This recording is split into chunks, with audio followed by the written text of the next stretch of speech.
Hello and welcome, everyone. I am Tigrayan, and my guest today is Alex Dival. He is the Executive Director of the World Peace Foundation and a research professor at Tufts University, United States. He's one of the most astute observers of Ethiopian politics and the Horn of Africa, and also a commentator on Ethiopia and the Horn of Africa as well. Alex Dival was my guest about 10 days ago. But we didn't have much time to talk about lots of things, so I invited him today again for two reasons, really. Number one, a lot has happened since, and number two, he has, I think 3 days ago, written an article making some important points, and I thought elaboration of some of the points would be really important. I am really looking forward to this discussion, Alex. Thank you for joining me today again. Thank you. It's good to be with you. And I always preface anything that I say to the Tigrayan community with an expression of condolences.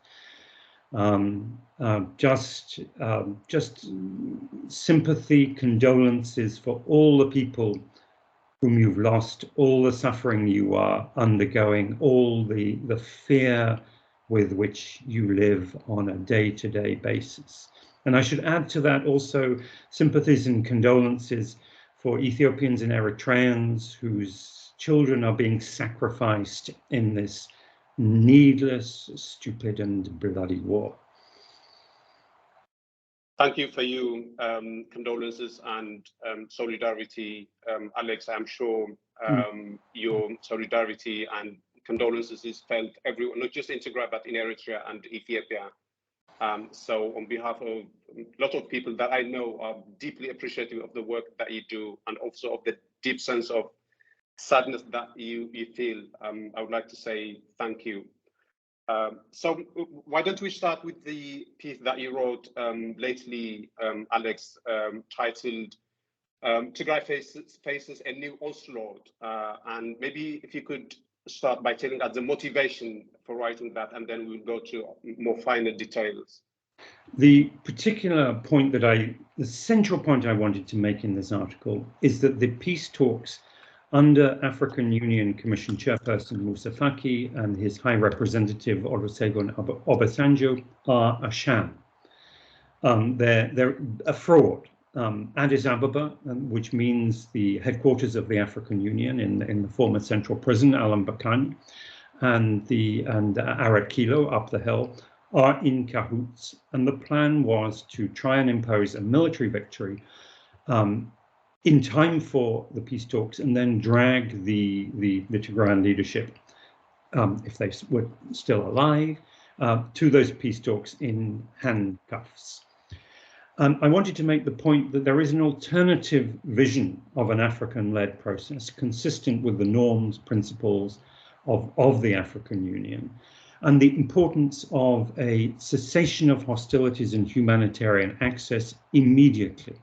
And to make the point also that Eritrea is in the driving seat, so that pressing the government of Prime Minister Abiy Ahmed for a cessation of hostilities isn't dealing with the root of the problem.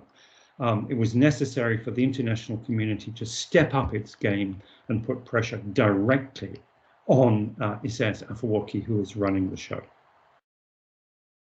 So interesting that you say the Ethiopian and Eritrean governments were planning for some sort of victory by the time the negotiations or the talks were to be had, which I think would have been on the 9th of October. I could be wrong on the specifics of the date, but they weren't sure about the date. The letter was very confusing about the date. So that's right. That's right. And I think one of the tactics they used to achieve military victory as soon as possible for the negotiations was to use some sort of human wave. And I think he made that point in the piece, which means that they would just push as many people as possible so that the Tigrayans would run out of ammunition, and then Eritreans would then use the heavy weaponry to just charge through to Makala. And that meant that some of the defensive positions that the Tigrayans had held faced the danger of being collapsing. I think that's the wording that he used. And I think that caused some sort of confusion among many readers from my observation. But could you elaborate what he meant by that? I think we need to face the reality of the logic of this war, which is that the Eritreans who are running the war recognize that the weakness on the Tigrayan side is material. The Tigray Defense Forces are not supplied from outside. They take their ammunition and arms from the enemy.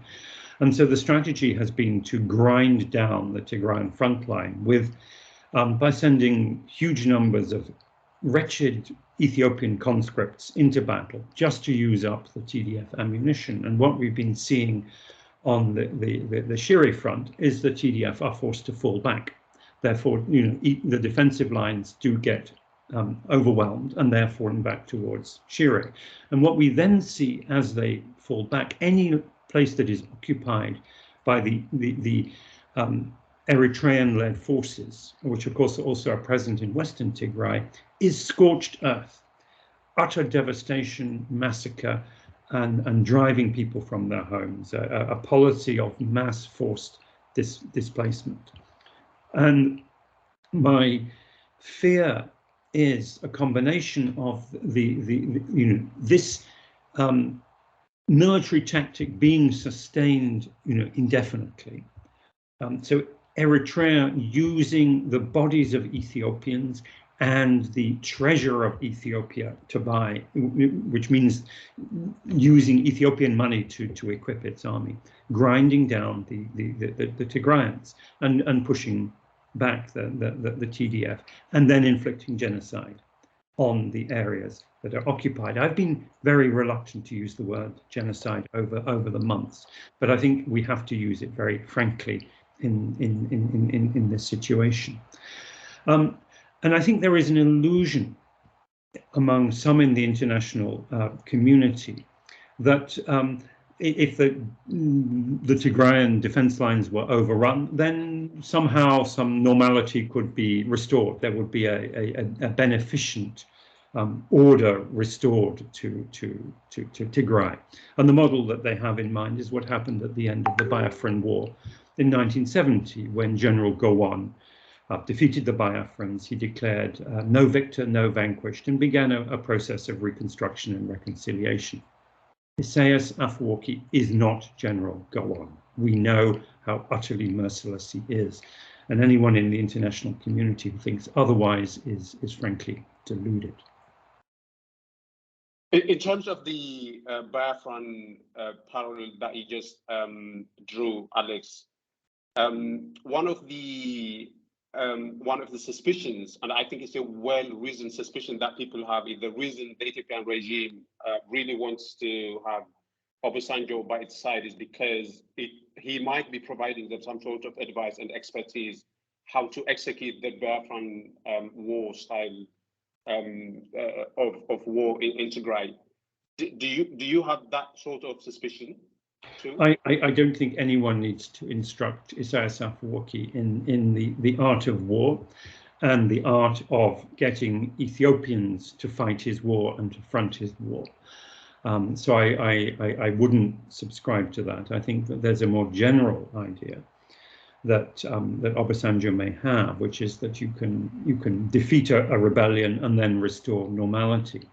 But I made a point elsewhere, and I've made it several times, that this war would be over when one of the three parties collapses, and the three parties are Eritrea, Tigray, and the federal government.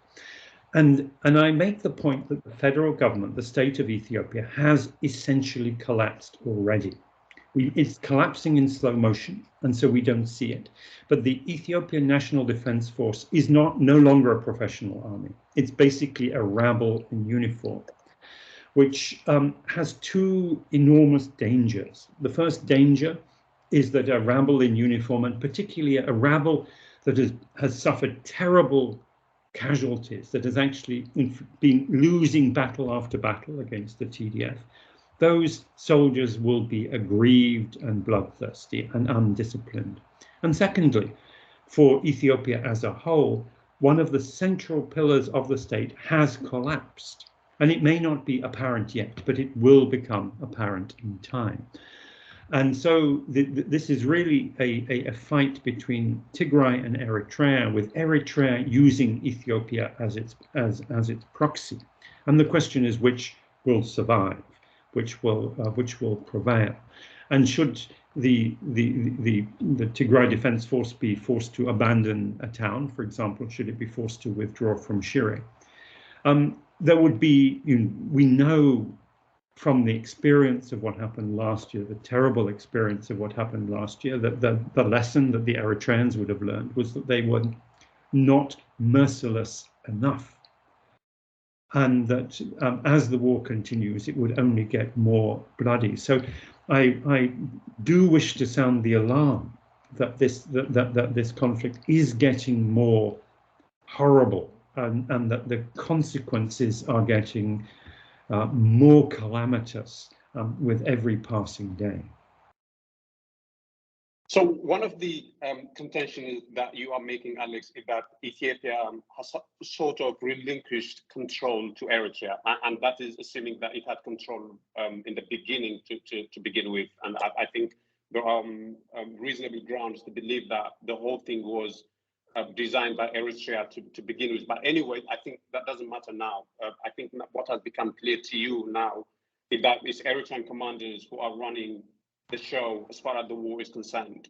And I think that raises some interesting questions. The first one is, what would collapse of the TDF mean according to Eritrean terms? Because that would be the point at which they might stop if they believe that the objective has been achieved. But we don't really know what the Eritreans' end game is when it comes to the war. Is, for instance, the capture of Matala enough for them, and are they going to withdraw from there?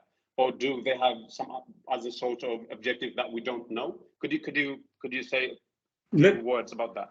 Let me just go back one step, because I think the Ethio-Eritrean relationship is a little bit more complicated than that. I think there was the possibility at the beginning of this year, at the time when the TDF stopped its advance on Addis and withdrew to Tigray under very serious diplomatic pressure. There was an opportunity then for Abiy to move against the Eritreans. At some point in the following months, he decided not to do that. He had a choice, but made the strategic decision that he was going to stick with Eritrea. And when that became clear, and sometime in June or July, as Ethiopian army divisions moved into Eritrea and were put under the command of the Eritrean Defense Force, then a renewed war became inescapable. And I think it was a major failing on the international part, especially the US part, to recognize that. They failed to see that by certainly sometime in August, Eritrea had taken command of this, and war was inescapable unless serious action were taken to stop it. Now, the brute reality that we know about Isaias Afwerki is he is someone who has no shred of humanity, no shred of mercy. I don't need to tell you what he has vowed to do to Tigray and the people of Tigray, which is unspeakable. And there will never, ever be peace in the region if he is able to pursue even one iota of that agenda. It has absolutely to be stopped, and it won't be stopped by, fine words. It has to be stopped by more robust action. So most of what you're saying in terms of the fact that is Eritrea commanding, and at best the role of Ethiopia is just supporting the whole thing by providing kind of people to fight. Really, I think that's the only thing that Ethiopia is doing. They don't even talk about the war now in Addis Ababa. They have totally given up the politics of the war and everything to the Eritreans. But many actors in the international community, starting from the envoy of the US to the envoy of the EU and everybody else really, continue to push Abiy and not Isaias to sit for negotiations. But if Abiy doesn't have any control in proceedings, right, it's unlikely that he would be able to make any sort of decision independently. And why is it that they are insisting on pushing Abiy and not Isaias to sit down for negotiations and to withdraw and to make all this the kind of concessions that the parties must make? I think if Isaias is making the decisions, it wouldn't make sense to me to call on Abiy to do this or that. It's very striking that the statements by the United Nations and the African Union over this weekend do not mention Eritrean withdrawal.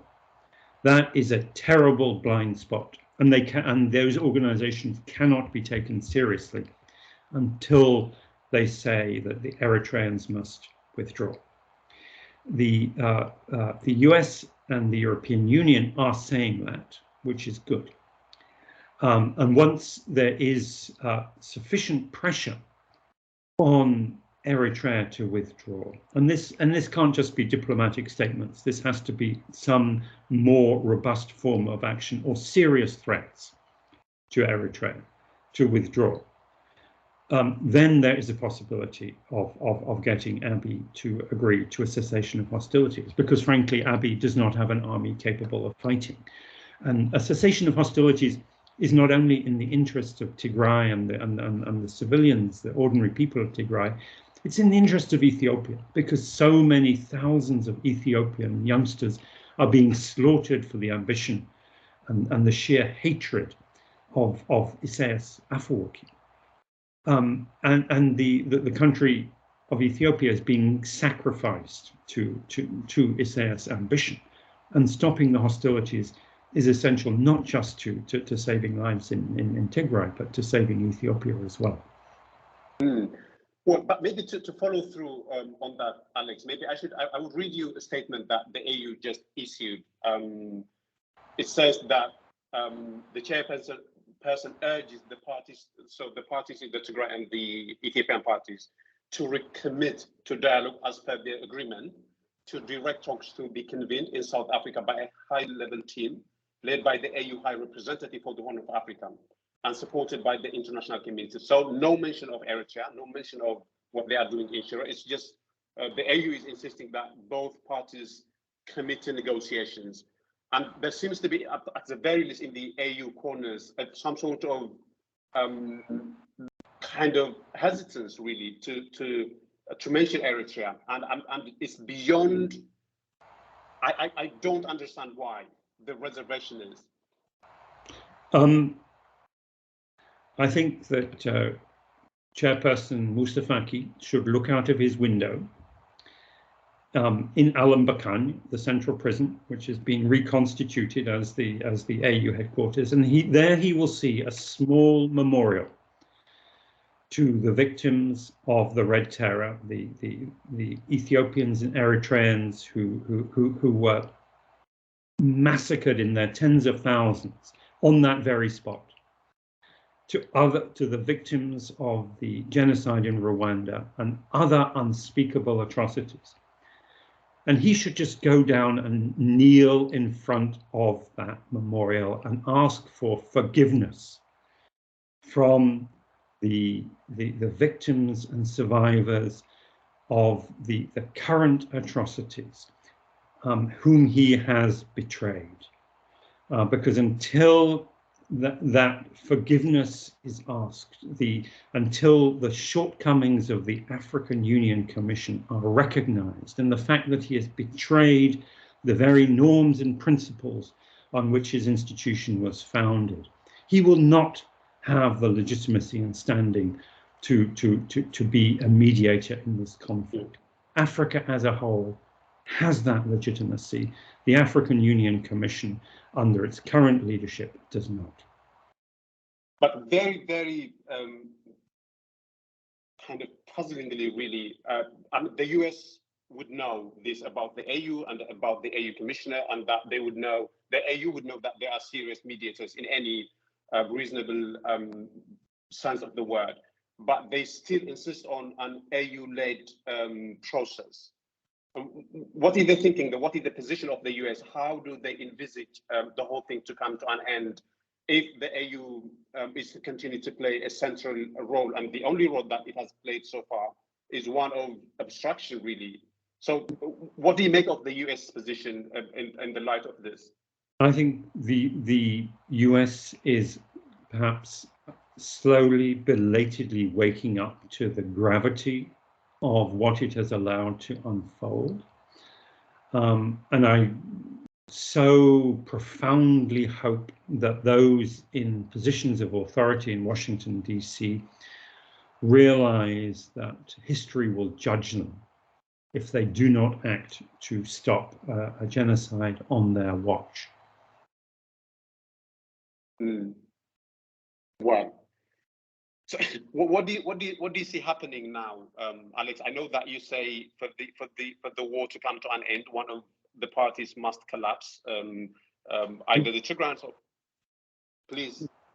No, what I said was that unless there were a mediated settlement, the logic of the war would lead 1, 2, or 3 of the parties to collapse. And since I've been saying that, the Ethiopians have put themselves in the hands of the Eritreans, which means the Ethiopian state has collapsed. Let us face that. And then the question is, what mechanism can there be to rescue from the widespread collapse of the others? And it needs international action at the highest level. All this will be resolved in the most terrible bloodbath, starvation, collapse, and chaos. Well, but there have been a flurry of statements from the EU, from the US, and now the statement that I just read out to you from the AU and from other actors. So on the surface, it looks like there is some sense of urgency now. And I think you just mentioned that the international community seems to be slowly waking up to a degree of atrocities in Tigray. Are you more optimistic that they might do things differently to how they have acted in Ethiopia, or is it going to be business as usual? What is your assessment of what they might do going forward now? Their track record gives no reason for optimism. The only reason for optimism that I see is that horror at the realities of what is unfolding, and the clamor of those who are standing up for human rights, for peace, for an end to atrocities, are finally beginning to shift the thinking of those in power.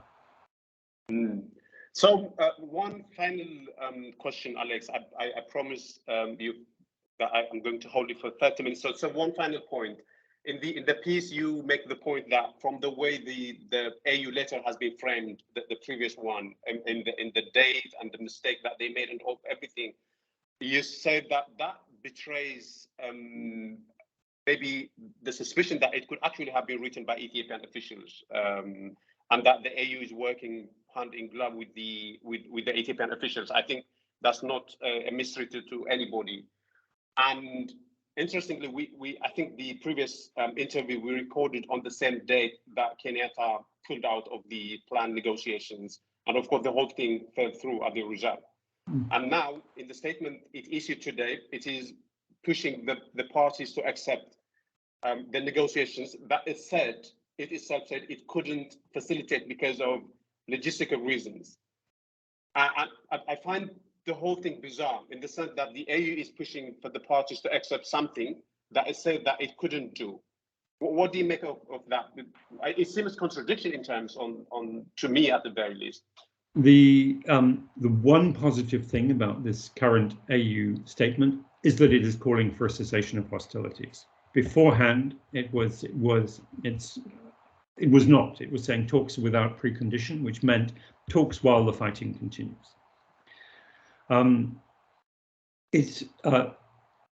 The AU had no plan. It had not prepared any of the logistics for a meeting in South Africa. It had not consulted the South Africans or the Kenyans.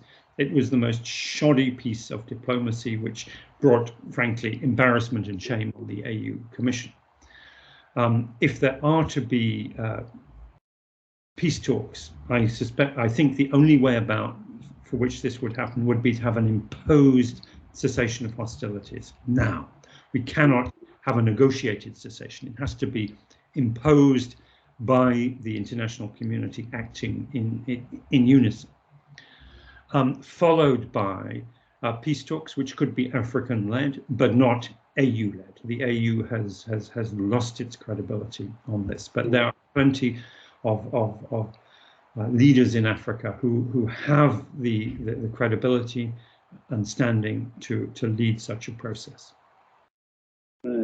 Well, Alex, I have some reasonable ground to believe that some people in the international community who are trying to bring an end to the war listen to our previous interview at the very least, and there is reason to believe that they're going to listen to this too. So I think it would be good if you said a few words of advice or recommendations that you think they should do now. And with that, we'll bring the interview to an end.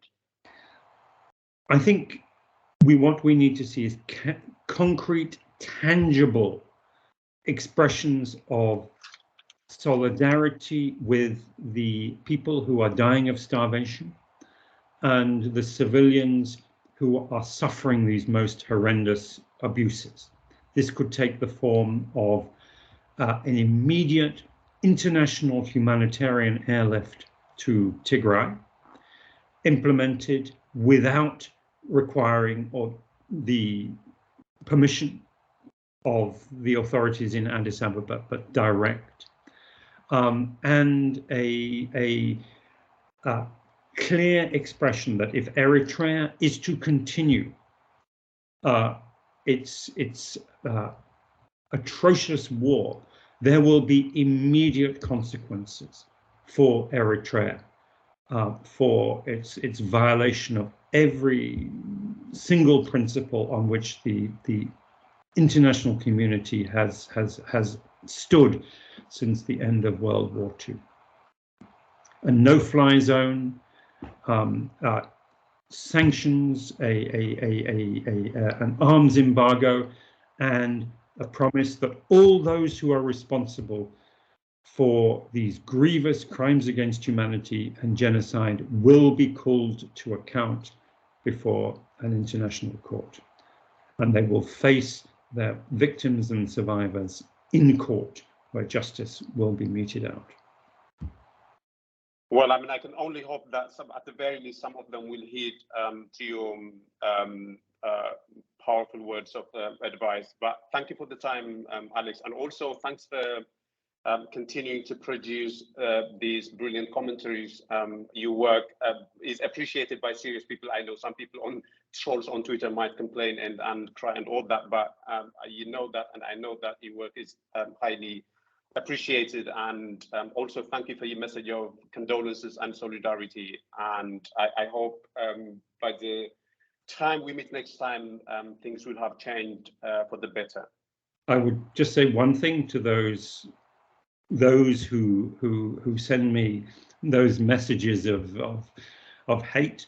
It encourages me to know that I have the right enemies. It encourages me to know that I'm on the right side when those who are spewing hate and advocating crimes are also spewing hate against me. Thank you, Alex. Cheers. Thank you.